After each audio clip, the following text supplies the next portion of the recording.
Жалғыздық Құдайға жарасқан. Адамның ренжіскен кісісіне қолданатын үйреншікті әдеті бар. Ол ат құйрығын үзісіп, көңіл жібін ажырату. Жан дүниесін жалғыздыққа қамап, махаббатқа сусатып өлтіру. Қара нөпірдің ішінде жүрсе де, өзін жалғыз сезініп, көңілі жабырқап жүретін адамдар аз емес. Енді осы жалғыздықтың зардабы туралы ғалымдардың не дейтінін бір сараптап шығалық. Жалғыздық дерті адамның кем дегенде 10 жыл өмірін қысқартады. Жер бетінде халық саны көбейген сайын жалғыздықтан жапа шегетіндердің артуы қызық құбылыс. Ғалымдар бұл аурудың басты себебі жалғыздық пен тұйықтық дейді. Дания ғалымдары бұл проблемаға ерекше мән беріп, Орхус қаласының 138 мың тұрғынын 2 жыл бақылап, жан-жақты зерттеді. Ағайын туыспен жиі араласып тұратындармен салыстырғанда, жалғызбасты адам жүрек ауруына 2 есе көп шалдыққан. Жалғыздардың сырқаты тез асқынып, емдеуге мүмкіндік бермейтін болып шықты. Англия ғалымдары да бір пәтерде жалғыз өзі тұратын 10 мың адамды зерттеуге алып, ұзақ уақыт бақылайды.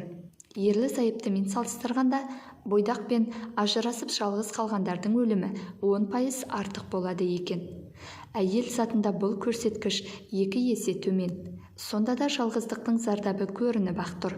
Жасы 30 бен 40-тың арасын құрайтын орта жастағы жалғызбасты жанның аты жаман ауруға шалдығуы да оңай екен.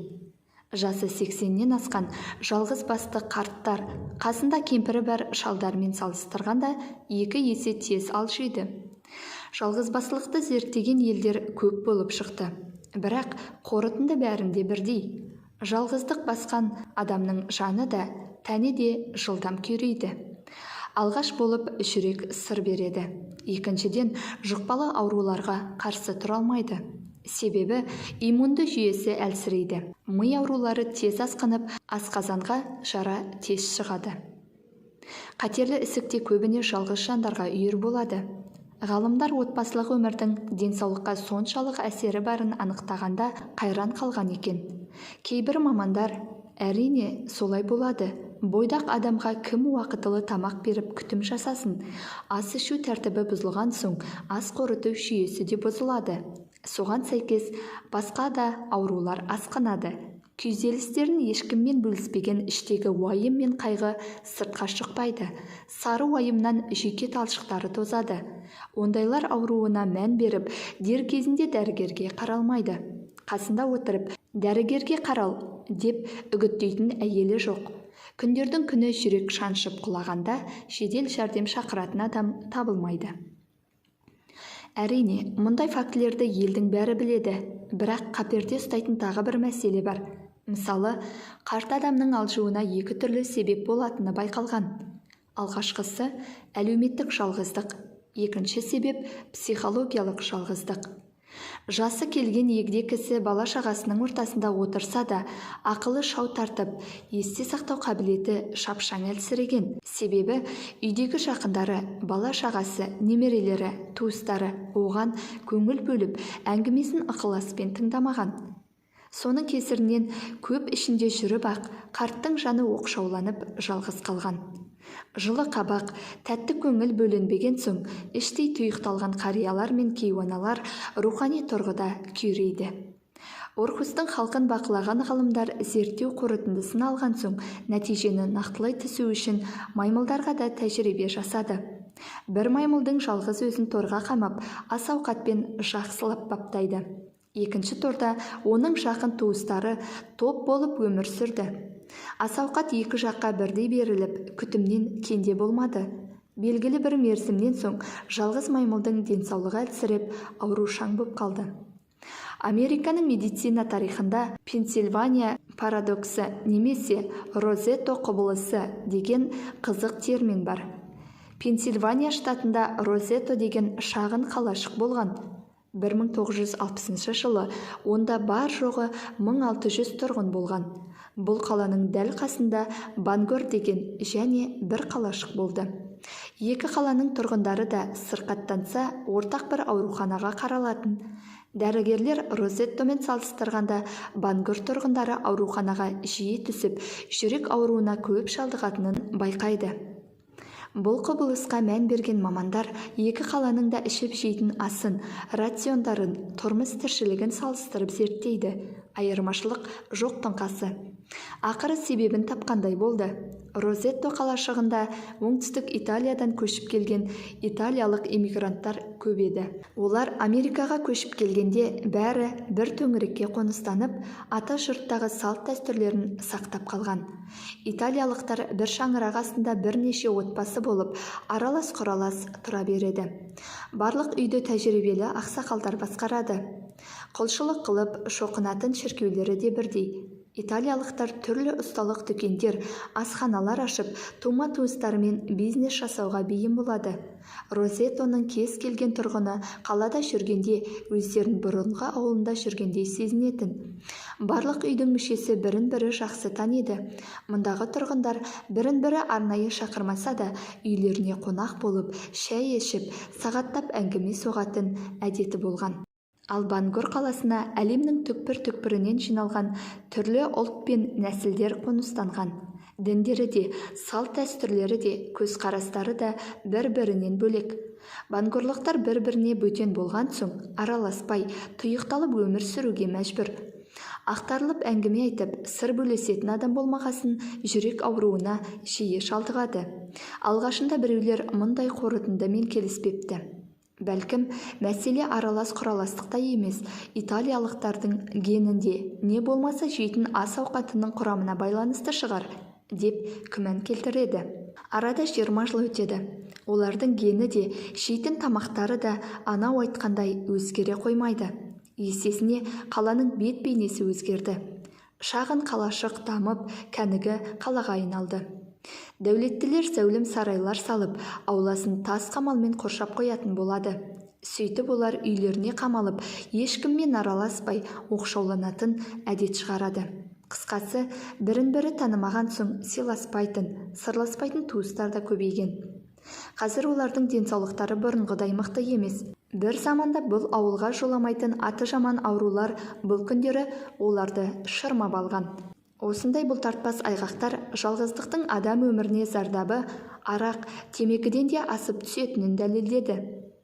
Тұйықтық пен жалғыздықтың зардабын жапондар да байқады.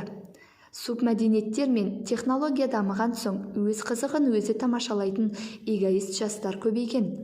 Ата-анасымен бірге отырып тамақ ішпей, бөлмесіне кіріп алып, кол ашып, музыка тыңдап, шата беретіндер пайда болып, отбасылық дәстүрді бұзды. Бұған нарасы үлкендердің көңіл күйі нашарлап, жүйкелері сыр бере бастады. Отбасы берекесінің ыдырағаны анық болған соң, Жапонның зиялы жұрты дабыл қағып, елдің назарын аударды. Бөлмесіне кіріп, оңаша қамалып жатуға ыңғайлы қуыс пәтерлерді жапондар сынауға көшті. Тіпті бұл мәселе ұлттық деңгейде талқыланып, теледидарда оқшауланудан қалай құтылуға болады деген мәселе көтерді. Жапондар архитекторларды үйдің құрылысын жаңаша жобалауға шақырды. Тамақ жейтін бөлме міндетті түрде ортада болсын. Бала-шағаның қай бөлмеде не істеп жатқаны бәріне көрініп тұрсын, деп талап қойды. Әрине, бұның бәрі жалғыздықтың әлеуметтік түрін жеңілдеткенімен, психологиялық жалғыздықты жоя алмасы анық. Бұл проблема қарты бар үйдің бәріне тән. Адам қартайған соң жас буынмен ортақ әңгіме таба алмай қиналады. Қарт адам отырған жерінде жас кезде көрген азабын айтып, елді мезі қылады. Ағыл-тегіл молшылық заманда өмір сүріп жатқан жастарға бұндай тарих қызық емес. Әңгімесі тыңдалмаған қарт адам күн өткен сайын қамығып, оқшаулана түседі. Жалғыз қалған қарттар үйінде мысық, ит асырағанды жақсы көреді. Мұндайда ит пен мысықтың көмегі зор. Жан-жануар асырап, солармен сырласатын қарттарда жүрек ауруы сәл де болса азайған. Бұл фактілерді оқып шығып, Құдайға шүкір, қазақпыз. Қартайғанда жалғыз қалып, зардап тартпаспыз. Қазақтың бауырмалдығы аман болсын, деп тоқмейілсуге әлі ерте.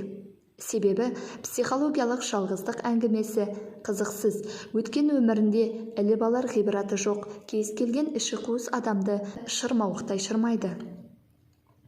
Оған жас та, кәрі де ұрына береді. Қазір кез келген ұжымда бәрімен бірдей сыйласып, сыйысып жұмыс істеу өте қиын. Бұл күндері тамыр-таныспен де ортақ тақырып тауып, ақтарыла әңгімелесу күрделі проблемаға айналды. Көп жағдайда пікір қайшылығынан ұжымда от шығып, әріптестер бір-бірімен жанжалдасып қалады. Жанжалдан аузы күйгендер ешкіммен ашылып сөйлеспеуге бекінеді. Кейбіреулер бастықтың көңілін бағып, оның субъективті көзқарасын сөзсіз һәм көзсіз жақтай беруге бейімделеді. Өмірдің сырын ұғуға ұмтылмай, жан бағумен ғана күнелткендер түптің түбінде жалғыз қалады. Заман өзгеріп, қоғамдағы құндылық пен идеялар жаңарғанда, олар ешкімге қызықсыз, керексіз адамға айналады. Жалғыздықтан құтылудың жолы өміріңнің соңына дейін жалықтырмайтын баянды тақырыптан ажырамау және ақжүрек достарыңнан алыстамау. Жалпы гуманистер әуелден-ақ адамдар араласып құраласып, жиі бас қосып тұрмаса ауру болады дегенді жиі айтатын. Франклдың логотерапиясы шыққанда бұл бұрыннан айтылып жүрген идея ғой, таңғалатын түк те жоқ деген. Франкл сосын гуманистердің өзін сынға алады. Осы ғылымға жүздесіп сырласу деген жаңа термин енгізеді. Адам баласы жиі жүздесіп, сырласып тұруға мұқтаж, өйтпесе өмірден жалығады. Бірақ жүздесіп сырласуда бір мән болуы шарт. Жолыққан кісілер бас қосқан соң мәңгілік маңызы бар бір нәрсені талқылауы тиіс. Егер жиналған жұрт бірді айтып, бірге кетіп, жөн жосықсыз көсілсе, әңгімеден мән кетеді. Егер дабыр-дұбыр сөйлесіп, жүйесіз жамырап отырған жұртты сыртынан бақыласаң, олар беталды лағып отырған жындыға ұқсап қалады. Франкл мынадай қызық мысал берген. Мән мағынасыз лағып, беталды сөйлей беретін адамды ешкімде зейін қойып тыңдамайды. Ондай адамды психиатр ғана тыңдауы мүмкін. Онда да пациентке шизофреник деген диагноз қою үшін ғана біраз уақыт сандырағына құлақ асып отырады. Сосын ол мағыналы, жүйелі сөйлесе алатын хәлін қайта тапқанша жындыханада дәрі ішіп қамалып жатады. Сондықтан ақылы сау адамдар кез келген бас қосуға бармас бұрын дастархан басында мағыналы әңгіме айта алатынына, не болмаса мәнді әңгімені ұйып тыңдай алатынына сенімді болғаны ләзім. Ұзын сөздің қысқасы, ауыздағы қызыл тіл ойыңа не келсе соны айтатын қадірсіз құрал емес, ол логосты сайрататын киелі сайман, депті.